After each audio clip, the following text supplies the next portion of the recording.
வணக்கம். இது cook with Mithra's. Cook with மித்ராஸில் ஹோம் ஸ்டைல் வீடியோஸ் பார்த்துட்டு இருக்கோம், குக்கிங் வீடியோஸ் பார்த்துட்டு இருக்கோம்.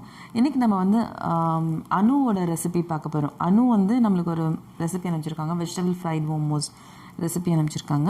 இன்றைக்கி அதை தான் நம்ம பார்க்க போகிறோம். ஸ்டெப் பை ஸ்டெப் ஃபோட்டோஸ் எடுத்து அவங்க அனுப்பலை, அதனால் ஜென்ரலாக ஒரு ஃபோட்டோ எடுத்து அவங்க பண்ணி முடிச்சதுக்கப்புறம் எடுத்து ஒரு ஃபோட்டோ அனுப்பிச்சிருக்காங்க.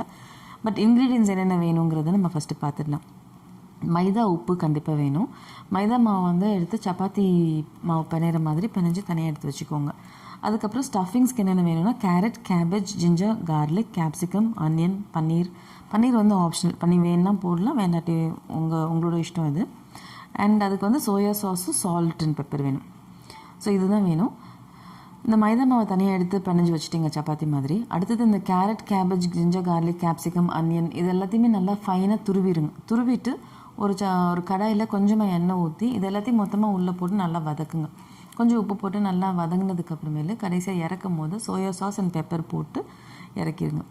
அந்த சப்பாத்தி மாவு மாதிரி மைதா மாவு பிணைஞ்சு வச்சுருக்கோம் இல்லைங்களா, அதனால ஒரு பெரிய சப்பாத்தியை உருட்டிட்டு எவ்வளோ தின்னா உருட்ட முடியுமோ உருட்டி ஒரு சின்ன கிண்ணமோ ஒரு தட்டோ எடுத்து குட்டி குட்டி சப்பாத்தியாக அந்த பெரிய சப்பாத்தியை வெட்டிக்கோங்க.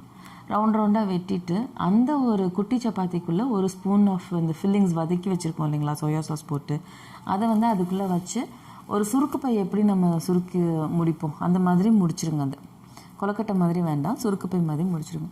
ஸோ இந்த மாதிரி நீங்கள் முடிச்சு போட்டு ஒட்டி வச்சிட்டிங்கன்னா இந்த மோமோஸ் வந்து ரெடியாக இருக்கும். ஸோ இது வந்து நீங்கள் ஒன்று எண்ணெயில் பொரித்து பூரி மாதிரியும் எடுத்துக்கலாம், பஜ்ஜி பூரி மாதிரி போட்டு டீப் ஃப்ரை பண்ணி எடுத்துக்கலாம். அப்படி இல்லைனா இட்லி பானையில் வச்சு வேக வச்சும் நீங்கள் எடுத்துக்கலாம். ஸோ 2 விதமாக இந்த மோமோஸை வந்து நீங்கள் சாப்பிடலாம். So this is vegetable momos from Anu. Enjoy guys. And அதுக்கு வந்து அவங்க ஒரு சால்சா, ரெட் சில்லி சால்சாவும் கொடுத்துருக்காங்க. அதுக்கு என்னென்ன பொருட்கள் வேணும், தொட்டு சாப்பிட்றதுக்கு ஒரு சால்சா கொடுத்துருக்காங்க. அதுக்கு என்னென்ன பொருட்கள் வேணும்னா red chillies, garlic, pepper, tomatoes இதெல்லாம் தான் வேணும்.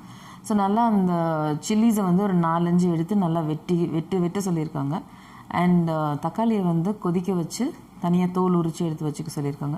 இது எல்லாத்தையும் கார்லிக்கு, பெப்பர், சால்ட்டு, டொமேட்டோஸ் இது எல்லாத்தையும் நல்லா ஒன்றா போட்டு வெட்டி மிக்ஸ் பண்ணி வச்சிட்டிங்கன்னா ஒரு சால்சா ரெடி ஆயிரும். இதை அதுக்கு தொட்டு சாப்பிட்டுக்கலாம்னு அவங்க போட்டிருக்காங்க. So home style cooking videos. Enjoy guys and thank you Anu for the recipe. Send us more recipes. இதே மாதிரி நீங்களும் எதை ரெசிபி வச்சுருந்தீங்கன்னா எங்களுக்கு அனுப்புங்க. Thank you so much. Stay home, stay safe and stay healthy, stay positive. Thank you guys.